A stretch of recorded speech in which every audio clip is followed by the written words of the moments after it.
Bonjour à toi Globetrotter et bienvenue ici au 26e Festival des Globetrotters Paris Sud. Je reçois avec moi Morgan Monchot. Alors maintenant Morgan Monchot il est connu parce que la dernière fois on avait reçu Sipa Evera des Solid Dream. Comment vas-tu bien? Très bien, merci. Merci de recevoir, d'avoir accepté notre invitation ici sur le plateau durant le festival des Globetrotters. Il y a un DVD, un film qui est issu de cette aventure que vous avez fait pendant 3 ans, dont Sipa il nous avait parlé la dernière fois. Et toi, ton rôle entre guillemets a été vraiment plus, en plus du reste, de se focaliser sur le montage vidéo. Même si vous étiez à plusieurs à travailler dessus, le film va être diffusé quand en fait? Alors ce soir à 20h. Donc ce soir samedi à 20h. Voilà, samedi soir à 20h, l'Opéra de Massy.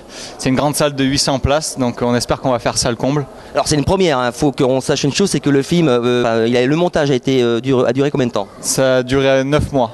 9 mois pour monter un film de 90 minutes. D'accord. Parce qu'on ne s'imagine pas le travail en fait qu'il y a derrière, mais un film, un long métrage, ça se monte pas du tout de la même manière qu'un clip vidéo. Il y a vraiment une histoire à raconter avec un rythme à donner au film, et c'est un travail vraiment colossal par rapport à un petit clip vidéo de 5 ou 10 minutes qu'on met sur internet qui peut se réaliser en 2 jours seulement.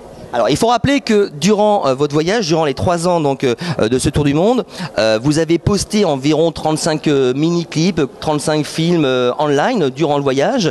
Et là maintenant on parle, comme tu le disais, d'un véritable long métrage. Le travail n'a rien à voir. Moi ce que je voudrais bien savoir dans un premier temps, c'est quand vous êtes parti durant ce voyage-là, quel était le matériel audiovisuel, quelle était la technique embarquée avec vous? Alors ça va rassurer un petit peu les futurs Globetrotters qui ont envie de partager leurs histoires à travers des vidéos. On est parti, on était des vrais novices, on n'y connaissait vraiment pas grand chose. Vous n'êtes pas du métier à la base? Non, pas du tout. Toi tu fais quoi dans la vie? Je suis ingénieur et je travaille comme conducteur de travaux, donc rien à voir avec le milieu de l'audiovisuel. Donc on a commencé par lire quelques livres pour se renseigner sur la technique. Et on est parti avec du matériel, on avait juste une seule caméra de poing, une Canon, donc moyen de gamme, et ensuite on est parti qu'avec ça, et des petites lunettes avec une caméra intégrée de très basse qualité.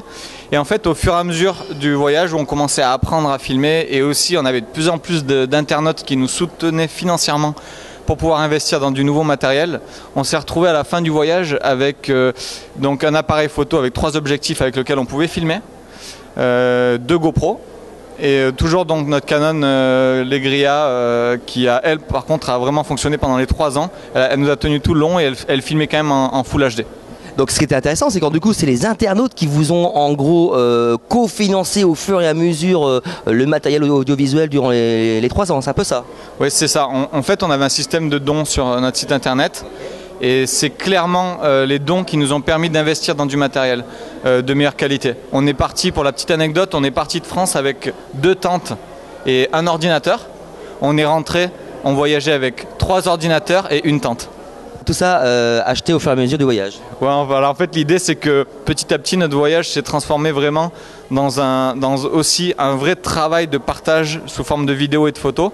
C'est pour ça qu'on a préféré un petit peu délaisser un peu de confort et à dormir à 3 dans la même tente, pour pouvoir en revanche avoir 3 ordinateurs et fournir un résultat de meilleure qualité. Qui était correct. Voilà, en travaillant avec 3 ordinateurs en parallèle. Il y en a un qui faisait plus la photo. Moi je m'occupais plus du montage vidéo, et puis Brian. Justement, qui filmait en fait? Est-ce que c'était les 3 personnes qui étaient les 3 caméramans? Parce que vous êtes tous autodidactes, mais quelle est la personne qui filmait le plus? Alors il n'y a personne, je pense, qui filmait le plus. On a vraiment partagé ce rôle là de shoot. De façon naturelle. Voilà, pour les photos et le film, tout le monde se donnait au maximum.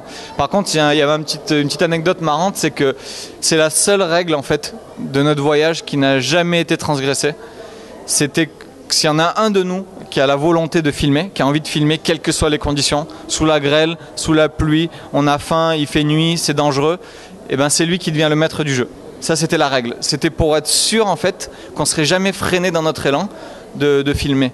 Donc s'il y en a un qui décide, les gars je vais filmer, les autres ils n'ont rien à dire, ils doivent exécuter. Donc des fois il y en a un qui pouvait nous faire refaire la scène 4 fois parce que le soleil avait pas de la bonne luminosité, ou alors qu'à ce moment là il y a une voiture qui est passée et que ça gâchait le plan, et on recommençait, et des fois ça pouvait vraiment être éprouvant et fatigant, mais on savait pourquoi on faisait ça. Et ça, c'est vraiment une règle que je vais conseiller moi à tous les gens qui partent en équipe et qui ont la volonté de filmer en équipe.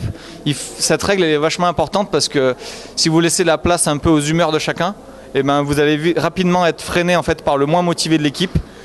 Et là, ça va devenir encore plus difficile en fait, de faire des images. Donc il y en a un qui joue le rôle du réalisateur en fait. C'est le premier qui décide de filmer, qui par exemple il dit oh là il y a une scène super intéressante, les gars je m'arrête, je filme, bon bah celui qui a dit ça, il devient le réalisateur. Alors les conditions de tournage, est-ce que vous avez été des fois confronté à des conditions météorologiques ou autres totalement catastrophiques, ou est-ce qu'il y a des anecdotes comme ça un peu saugrenues?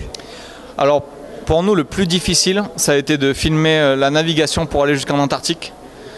Donc là on a passé le Cap Horn, on naviguait dans les mers les plus dangereuses du monde, entre l'Amérique du Sud et l'Antarctique, avec des vagues de 15 mètres et un vent terrible. Et là à ce moment-là on n'avait pas encore de GoPro. Donc on voyageait avec juste notre caméra Canon, dans laquelle on l'avait mis dans une housse étanche.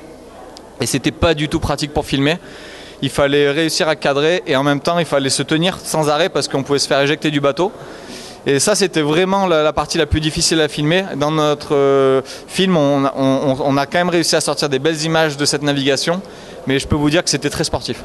Donc alors durant ce voyage, le montage, il y a toute une histoire qui est racontée autour donc, de ce périple. Il y a une voix off, il y a de la musique, ça a été un choix difficile. Qui a notamment prêté sa voix pour le montage? Alors depuis le début qu'on est parti de ce voyage en 2010, on a dit qu'on allait faire le maximum de choses par nous-mêmes. Donc la même manière qu'on a grimpé le Mont Tom en Californie ou qu'on a descendu le Yukon en radeau et on a construit notre radeau, on fait des ascensions sans guide, et ben on a dit on va faire ce film aussi avec l'empreinte Solid Dream, c'est-à-dire homemade quoi. Donc vraiment fait par nos propres moyens. Donc, Solid Dream c'est à la fois maintenant une asso et aussi une boîte de prod, faut le signaler. Voilà, donc on a créé aussi la boîte de production Solid Dream afin de pouvoir tout gérer nous-mêmes. Et donc le film, les voix off, ce sont Brian, Sipai et moi-même. Et la musique, c'est une bande originale qui a été composée par un musicien, un compositeur. Uniquement pour vous? Uniquement pour le film Solid Dream. Et c'est nous qui avons réalisé le montage. On a juste fait appel à un ingénieur du son pour faire le mixage mastering son à la fin donc, du film. Et on a fait appel à quelqu'un aussi, un professionnel, pour l'étalonnage des images. Sinon, tout le reste, ça a été vraiment fait par nos propres moyens. Je rappelle donc la vidéo Solid Dream, Morgane Monchot qui a participé avec ses compères pour la réalisation de ce long métrage de 90 minutes. À voir absolument si vous n'avez pas la possibilité, la chance de venir au festival ce week-end fin septembre 2014. Comment ils peuvent le voir ce film? Ils peuvent venir sur notre site internet soliddream.net qui s'affiche juste ici. Voilà, et donc ils peuvent commander leur DVD qui sera livré gratuitement à la maison. Et sinon aussi ils peuvent... Une petite chance peut-être de le voir un jour diffusé sur une grande chaîne de voyage? Alors a priori oui, mais on va pas s'engager. On a été déjà approché par des distributeurs pour justement faire passer notre film à la télévision française, mais aussi à l'international. D'après les professionnels, notre film a beaucoup de potentiel et devrait avoir un petit peu de succès en France et aussi donc à l'international. Donc on est très content. Mais on a décidé de commencer justement par les festivals, dont ABM est le premier. Et ensuite, on va enchaîner sur le festival Le Grand Bivouac d'Albertville, ainsi que le festival du film d'aventure de La Rochelle. En tout cas, bonne chance à vous trois, vous le méritez. Je rappelle donc la vidéo Solid Dream avec Morgane Monchot, Sipai Vera et le troisième Brian Maté. Brian Maté, à voir très prochainement online par DVD. Et merci de ta présence. Merci à vous. À très bientôt. Au revoir.